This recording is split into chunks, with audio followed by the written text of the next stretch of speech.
I'm Peter Block in Chicago at the AHA annual meeting for On the Scene, and with me is Naveen Kapoor from my old hometown in Tufts in Boston. Naveen, it's great to have you here. We were talking before we did this interview about your trial, so I'm going to ask you simply to tell me what your trial is, and I'm going to interject a little bit because it's been of great interest to me just to unload the ventricle before reperfusion. The concept is an interesting one, so tell me about the trial. Yeah, so the trial is built on the fundamental concept that heart attacks lead to heart failure.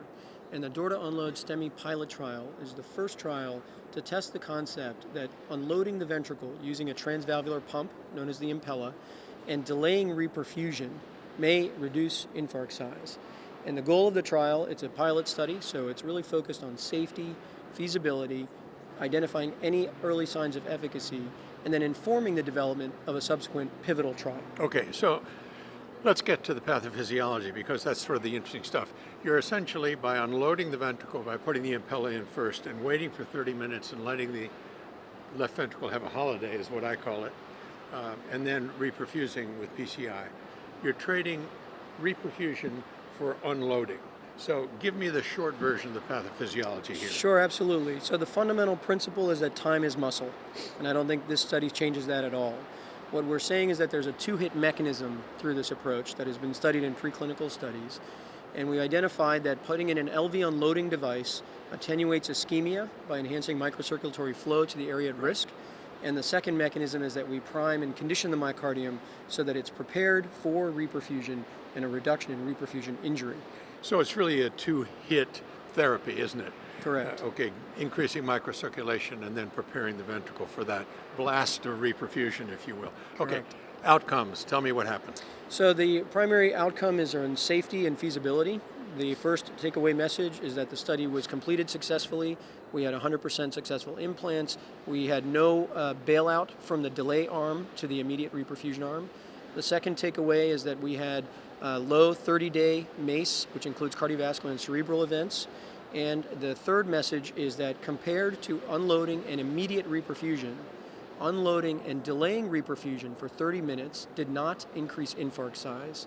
And using an exploratory subgroup analysis, we identified that in patients with larger MIs, higher ST elevation, that there was a signal, and it's exploratory, that unloading and delayed reperfusion may have lower infarct size compared to unloading and immediate reperfusion. Exactly. I actually saw those data, Naveen, and they're fascinating because it's the big infarct that may be the big benefiter here, right? More than 6 millimeters of ST segment elevation, combining all the ST segments that are up. So it's the big guys that may be best served.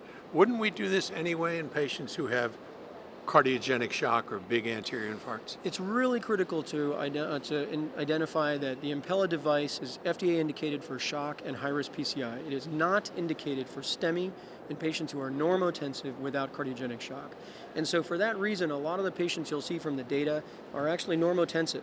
These are not the typical patients that we would think about. But now with the Door to Unload STEMI pilot completed, it does start to change the way we as operators and cardiologists think about heart attacks, and perhaps it's ventricle first. Well, the LV holiday may be a good thing for the LV, and we all look forward to having the rest of the trial, which is now, after this pilot, going to go forward.